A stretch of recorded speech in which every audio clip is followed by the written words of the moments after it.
So there's this new video by someone called Ready to Glare entitled "There's Another Map Problem on Twitter." The gist of it is a concern with the supposedly new phenomenon of underage maps. It's not especially substantive or novel in its take, so normally I would follow my policy of not bothering. But I'll instead take this opportunity to dust off a few more of my cobwebs and relearn how YouTube works.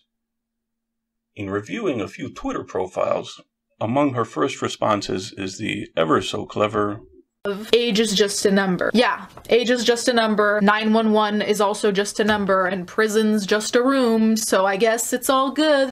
Now, I've not heard that one before. Nope, this is my first time. Everyone else is too. Anti-maps need help. I go to therapy, and I'm an anti-map, and trust me, my therapist has confirmed with me that me being an anti-map is not one of my problems. Out of the many problems I have, trust, being an anti-map is not something you need help with. And being an anti-map, I think, on the contrary, proves that you have morals, ethics, ideals. Also, I don't like seeing children in pain, which is something pedophiles don't grasp, but someday when I'm really bored, like powerfully bored, I'll make a video attacking the therapy industry. But for now, let me summarize.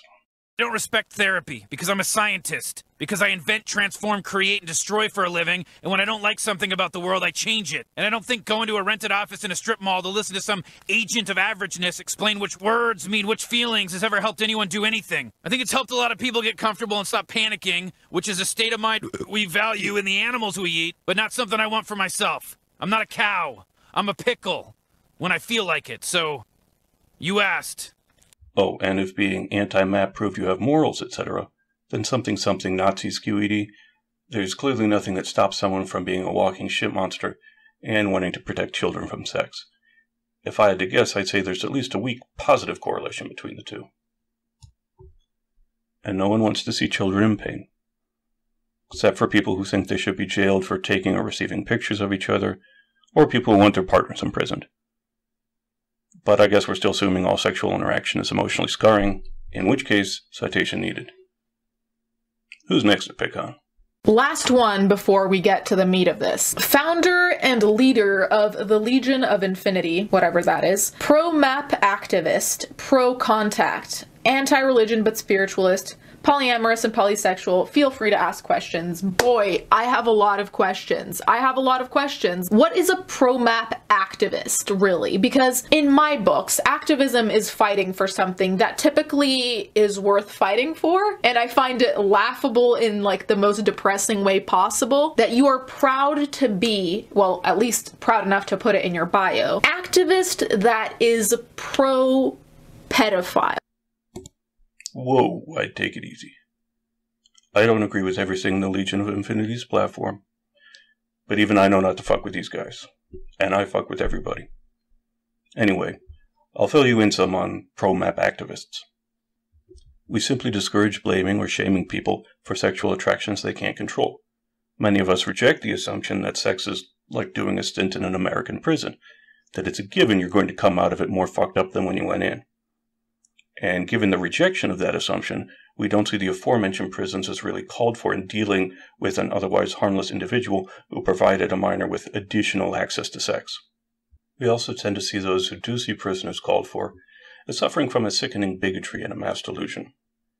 Think of pedo-hysteria as merely the latest in a series of bigoted moral panics.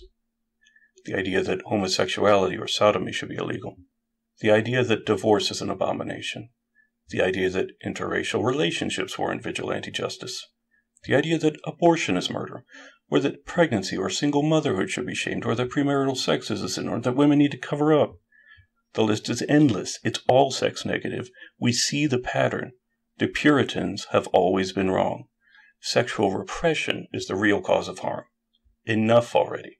Just friggin' live and let live. Do we have any other profiles? Like I found this profile that says 14, maps are valid, DM me if you want to chill. This is scary because I'm sure there are pedophiles whose favorite age is 14. Fun fact, there does not exist one single pedophile whose favorite age is 14. You know this. You know the definition of pedophile by now. The only men attracted to 14-year-olds are, well, pretty much the rest of men. Sickos, right?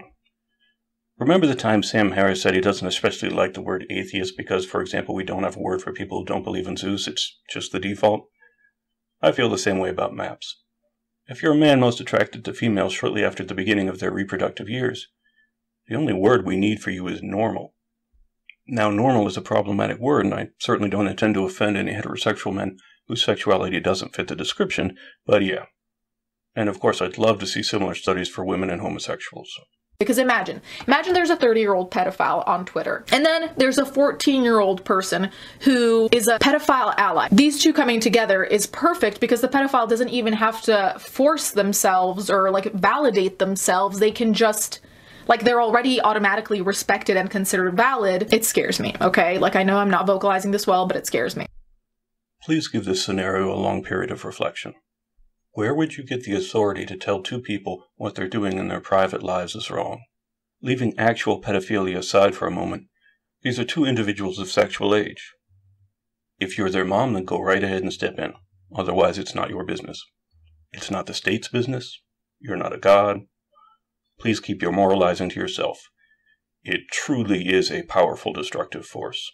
I believe this person is 15 or 16, if I recall correctly, and having this type of ideology so young concerns me because no kid or teen thinks this without some level of indoctrination, in my opinion. At 16, nobody could ever convince me that being a pedophile is valid and should be happily accepted. As soon as my time machine is completed, I will give you a free tour of yesteryear. Whether we travel back 1 or 1,000 centuries, your mind will be blown. Your ancestors, whether Christian, pagan, or animist, will be shocked by more than just your appearance. They will doubt, symmetrically, that your views could have arisen without indoctrination.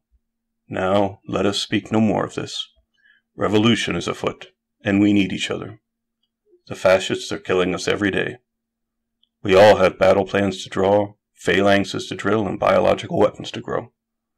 All enemies of the police state should be supporting the legalization or decriminalization of as much as possible.